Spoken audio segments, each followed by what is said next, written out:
Assalamualaikum warahmatullahi wabarakatuh. Waalaikumsalam. Salam kenal Prof. Mitsu Nakamura Sensei.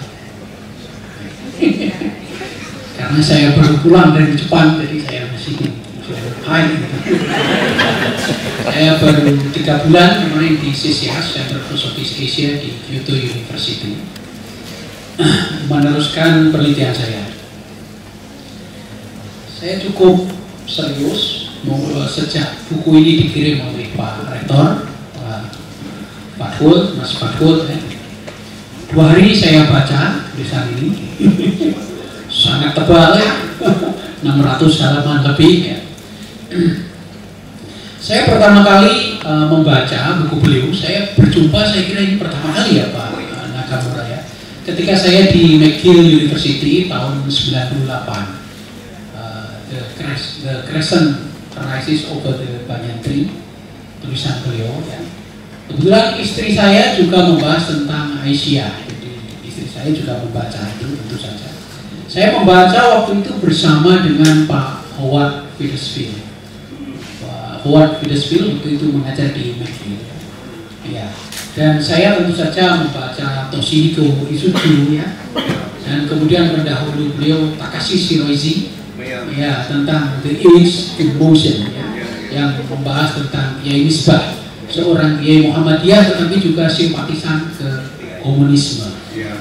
Nah, itu sangat menarik ya.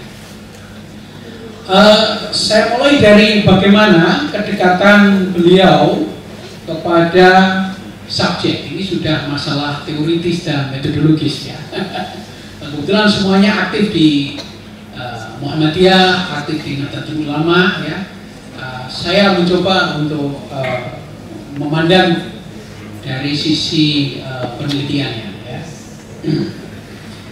Jadi pendekatan beliau adalah etnografi dengan cara mendekati para narasumbernya, dan kedekatan beliau ini luar biasa ya.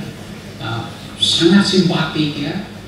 Dekat dengan Pak A.R. Fahrudin ya, bagaimana beliau menggambarkan Pak A.R. Fahrudin, juga putra putri Pak A.R. Fahrudin, salah satunya adalah mantan dekan dakwah di Universitas Jagong, Pak Sukriyanto ya. Beliau hafal pendidikannya, mengamati bagaimana beliau mendidik putra putrinya.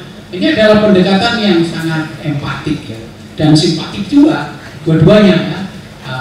Etiknya sudah kena ini Pak Nakamura. Kemudian beliau juga sangat dekat dengan Gus Dur. Ada beberapa bagian yang menceritakan di dalam buku ini kedekatannya dengan Gus Dur. Dekat juga dengan Pak Habibie ya, tokoh Ijmi. Pak Nakamura juga memahami bagaimana posisi Habibie dengan Golkar, dengan Orde Baru, dengan perubahan di era reformasi. Kemudian beliau juga dekat dengan Nurholis Majid ya. Nurholis Majid dengan gagasan pembaharuannya, dengan sekularisasinya, dan juga dekat dengan Amin Rais. Pak Amin Rais tokoh reformasi yang menaikkan Gus Dur, tetapi juga sekaligus kritis terhadap Gus Dur, dan dianggap tokoh yang menurunkan Gus Dur dari kursi kepresidenan. Jadi dari situ kita bisa melihat secara etnografi dan secara antropologi, pendekatan beliau adalah pendekatan yang simpati dan empati terhadap dua gerakan Islam di Indonesia, dua organisasi Islam di Indonesia. Saya sebut ini denominasi ya. Jadi NU dan Muhammadiyah ini adalah gereja dengan segala konstruk dan segala strukturalnya. Ini adalah sudah dua agama yang berbeda, dua gereja yang berbeda. Ini bukan Islam, ini sudah dua agama yang berbeda. Satu agama NU, dua agama Muhammadiyah. Nah, ini sudah denominasi, sudah dua gereja yang berbeda. Karena masjid itu bukan gereja, masjid itu hanya bangunan, tempat sholat. Sedangkan gereja itu sudah lengkap dengan strukturnya. Nah, ini kalau kajian Talal Asad ya, kajian Casanova ini sudah membahas arah apa makna religio atau makna agama yang saat ini dipegang oleh para antropolog dan sosiolog di Barat. Nah, pendekatan ini tentu pemahamannya mendalam, apresiasinya tinggi, tetapi tidak sama dengan para komentator Indonesia yang ada di Kompas, di Tempo, di Republika, di Jawa Pos, dan koran-koran yang lain. Nah, ini saya kaitkan dengan minggu lalu saya ke Paramadina, saya hadir dalam diskusi tentang sama Islam dan demokrasi saat ini. Di situ ada orang Australia namanya David Price, kemudian ada orang Amerika namanya William Courtney ya. Dan saya bersama Mas Umam dari Paramadina presentasi berempat. Bedanya sangat jelas. Yang orang Australia sama orang Amerika itu sangat sopan, sangat hati-hati karena tidak ingin salah menilai demokrasi yang ada di Indonesia. Sementara saya dan Mas Umam, ya karena merasa orang Indonesia ya bebas saja bahwa demokrasi kita itu sudah menurun, ya, bahwa norma dan etika kita berpolitik ada yang harus dibenahi. Sopannya begitu ya, yang nggak sopannya banyak di media sosial. Nah, saya kira Pak Nakamura posisinya di sini sama dengan Pak David, sama dengan Pak William dan para antropolog dari Amerika dan Australia yang lainnya. Sangat baik hati, sangat sopan, tidak ingin mengkritik Gus Dur, tidak ingin mengkritik Amin Rais, menghindari mengkritik Habibie, menghindari mengkritik Nurholis Majid. Sementara kita orang Indonesia kalau nulis di Kompas, di Tempo ya hantam saja. Mana kesalahan beliau-beliau ya kita ungkap saja. Dan saya kira saat ini kita butuh dua-duanya.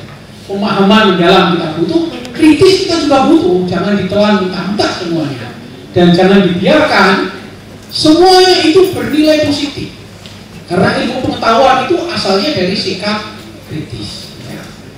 Dan beliau sebagai orang Jepang, saya karena tinggal di Jepang selama 3 bulan, beliau betul-betul orang Jepang. Orang Jepang itu sangat apresiatif, selalu mengucapkan terima kasih, dan sangat hati-hati dengan orang lain dan menghargai space, distance, jarak antar individu. Jangan sampai menyakiti orang lain. Dan diharapkan orang lain ini sudah paham terus selalu mengundurkan diri misalnya. Itu yang terjadi di Jepang, sering terjadi pengunduran diri kalau merasa bersalah. Orang kita ketika orang lain itu baik, dikira baik beneran gitu. Terlalu lukuran gitu. Oh, saya tidak ada salah gitu. Sehingga jalan aja terus gitu ya. Sementara orang Jepang enggak. Ketika orang itu terima kasih Anda baik sekali, itu maksudnya Anda baik. Terima kasih Anda hebat, maksudnya Anda itu enggak hebat gitu. Dan saya kira tradisi ini hampir sama juga dengan tradisi Inggris, tradisi di Australia, tradisi Amerika. Terima kasihnya sangat banyak, apresiasinya sangat tinggi. Dan kita harus bisa membaca behind the lines. Apa yang dimaksud itu semuanya. Dan Pak Nakamura saya kira sebagai seorang scholar dan sebagai seorang manusia ya orang yang baik, orang yang sopan gitu ya. Sehingga kita tidak membaca satu kata pun yang menyudutkan. Ada beberapa yang kritis ya, misalnya menceritakan tentang NU dan tentang Gus Dur bahwa organisasi modern dan manajemen modern tidak didapati di pesantren. Tapi itu sangat sopan, kita semua juga tidak sakit hati kalau dikatakan seperti itu. Ya. Itu poin saya, menurut saya menjadi catatan utama. Kemudian perjalanan intelektual dari Muhammadiyah itu sangat mengherankan. Ketika beliau pertama kali berkenalan dengan Muhammadiyah, cukup lama di Kota Gede, cukup empatik, memahami. Tapi tiba-tiba beliau juga sangat tertarik kepada Gus Dur. Gus Dur ini memang magnet ya, dan juga tertarik kepada NU. Dan tulisan beliau di sini lebih banyak tentang NU daripada tentang Muhammadiyah. Saya tidak bisa hitungin kemana. Iya. Kalau membahas tentang Muhammadiyah pasti nyinggung NU. Tapi kalau membahas Muhammadiyah kalau membahas NU belum tentu menyinggung Muhammadiyah. Padahal beliau berangkatnya dari Muhammadiyah. Nah, ini sangat menarik. Mungkin karena menurut bahasa beliau di sini NU ini memang merepresentasikan kita orang kampung. Saya sendiri latar belakangnya NU. Ya. Sedangkan Muhammadiyah ini pedagang di kota itu mungkin kurang Indonesia gitu. Terpelajar gitu ya. Jadi memang lebih menarik mengamati NU daripada mengamati Muhammadiyah yang sudah rasional, sudah modern, sudah sekolah yang digarap. Sementara NU kan dengan rakyat kecil, pesantren, dan memahami apa adanya bagaimana pola pikir orang. Kemudian catatan saya selanjutnya adalah Pak Nakamura. Pak Nakamura ini sangat senang dengan peran, sangat apresiatif terhadap peran politik dan peran sosial, juga peran ekonomi Muhammadiyah dan NU. Dan menurut saya ini kalau diteruskan itu kok kurang serak saya. Karena NU dan Muhammadiyah itu sangat Jawa.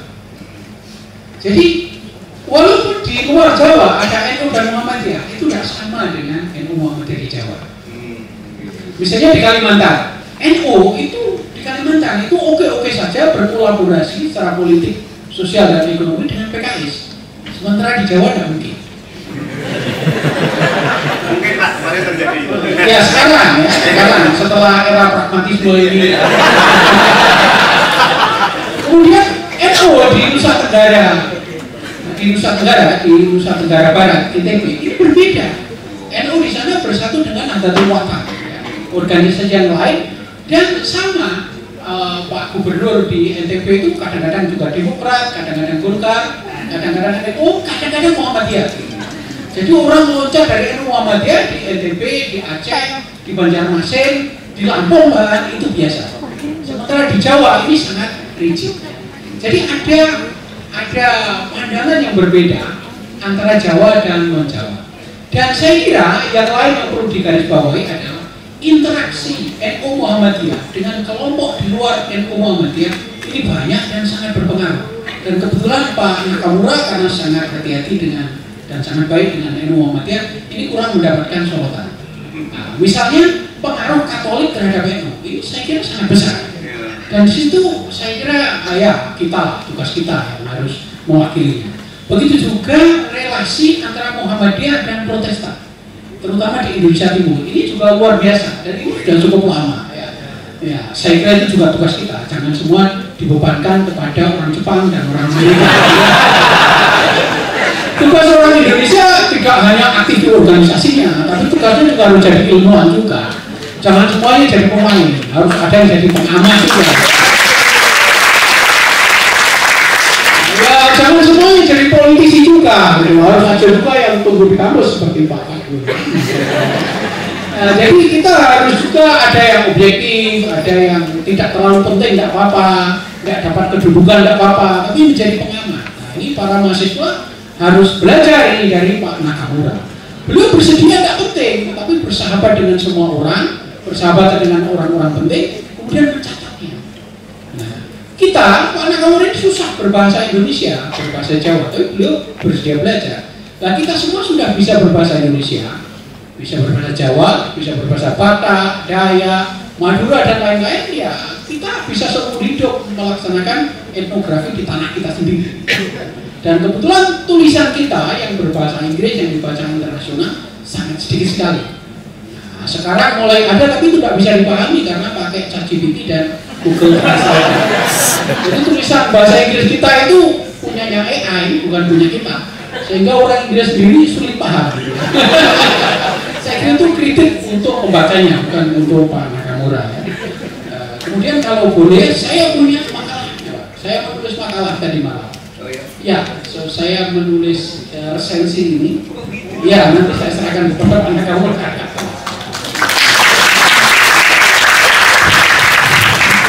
Kemudian secara teoritis, beliau sangat kritis kepada Clifford Geertz. Ya. Beliau juga kritis terhadap Max Weber ya, dengan pendekatannya yang kurang tepat ya. Misalnya Clifford Geertz tidak minta maaf atas kesalahannya ketika dikritik oleh Pak Sartono, Pak Selo Sumarjan dan teman-teman UGM ya. Tetapi beliau malah merayakan mispersepsi ini ya. Bagaimana Islam di kota gede ini menjadi penelitian beliau dan juga Pak Mark Woodward dan juga Pak Bob Hefner, para antropolog selanjutnya.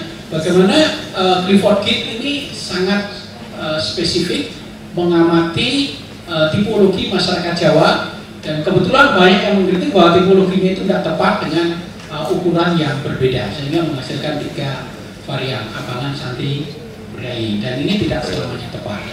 Tetapi akhir-akhir ini saya kira Clifford Geertz juga mendapatkan legitimasinya kembali, karena ternyata unsur Hindu dan Buddha, unsur Siwa, unsur Tantrayana yang ada di Jawa ini sangat berpengaruh pada perkembangan NU dan Muhammadiyah. Misalnya struktur masyarakat NU ini kan sama dengan struktur masyarakat Hindu. Ada Brahmana, ada Sudra, ada Ksatria. Dan itu tidak bisa dinegasikan. Nah, ini merefleksikan struktur masyarakat hierarkis yang ada di Hindu. Sementara Muhammadiyah saya kira agak mirip-mirip, karena walaupun letaknya di Jawa tapi dipengaruhi oleh masyarakat Minangkabau, sedangkan Sumatera, Minangkabau, Palembang ini adalah masyarakat Buddhis, warisan Sriwijaya. Nah, makanya masyarakatnya lebih egaliter. Nah, saya kira bisa disejajarkan bahwa Muhammadiyah itu lebih Buddhis, NU lebih Hindu. Di samping NU itu lebih Katolik, Muhammadiyah lebih Protestan. Saya kira kita bisa menanggapinya lebih lanjut. Saya kira itu pembukaan dari diskusi kita, berangkat dari buku Pak Nakamura. Tepuk tangan untuk beliau. Terima kasih. Waalaikumsalam warahmatullahi wabarakatuh. Wah, ini seru banget ya, sudut pandangnya banyak, ada yang ke Buddhis-Buddhisan, ada yang ke Hindu-Hinduan.